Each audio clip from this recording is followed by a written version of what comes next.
Kao pravno savjetovalište ostvarujemo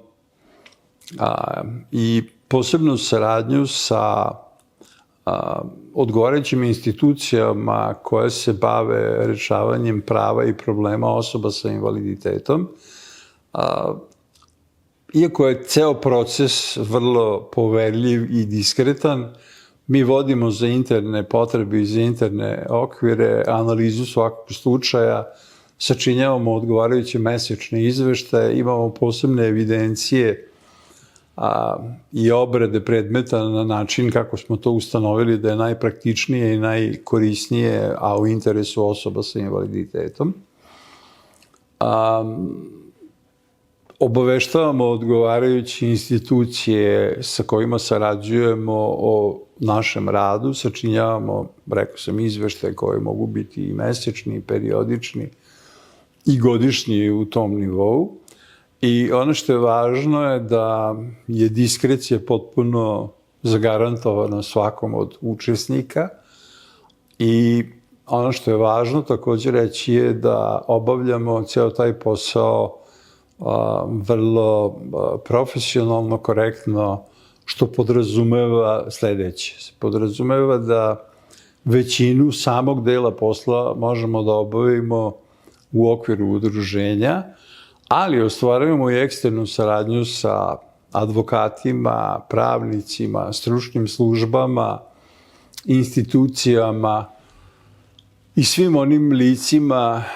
koja nam pružaju odgovarajuću pomoć i usluge u ostvarivanju prava osoba sa invaliditetom. Ta saradnja je zaista na visokom nivou i ona vrlo profesionalno funkcioniše. Mi naravno tu uključujemo i tumače i prevodioce, po potrebi sarađujemo i sa veštacima, javnim beležnicima i ostalim pravosudnim i drugim organima i ostalim institucijama koje su nadležne za rešavanje svih tih problema.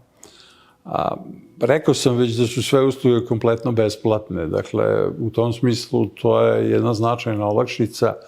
i u čemu je specifičnost pravnog savjetovališta osoba sa invaliditetom u odnosu na ostale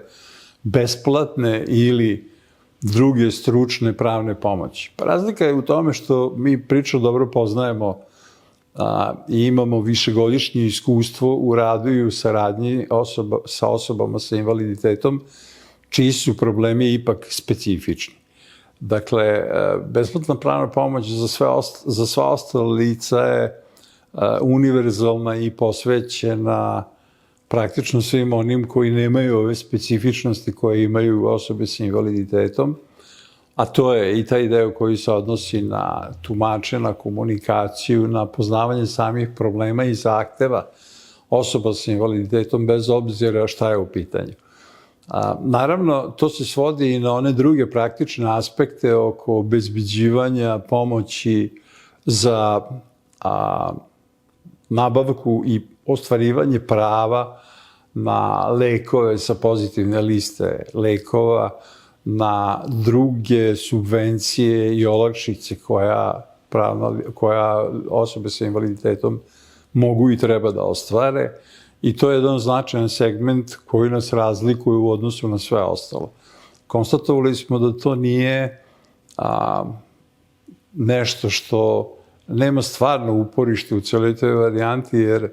taj stepen zahvalnosti i taj stepen lica koja su osobe sa invaliditetom uspela da ostvare putem našeg pravnog savjetovališta zapravo najbolje govori o celishodnosti, svrsishodnosti, društvenoj i ekonomskoj opravdanosti organizacije takvog pravnog savjetovališta